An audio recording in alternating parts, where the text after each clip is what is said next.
श्रां श्रीं श्रूं शनैश्चराय नमः। ॐ श्रां श्रीं श्रूं शनैश्चराय नमः। ॐ श्रां श्रीं श्रूं शनैश्चराय नमः। ॐ श्रां श्रीं श्रूं शनैश्चराय नमः। ॐ श्रां श्रीं श्रूं शनैश्चराय नमः। ॐ श्रां श्रीं श्रूं शनैश्चराय नमः।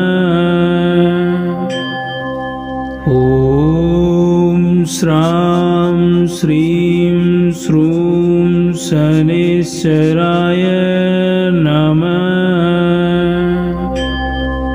ॐ श्रां श्रीं श्रूं शनैश्चराय नमः। ॐ श्रां श्रीं श्रूं शनैश्चराय नमः। ॐ श्रां श्रीं श्रूं शनैश्चराय नमः। ॐ श्रां श्रीं श्रूं शनैश्चराय नमः।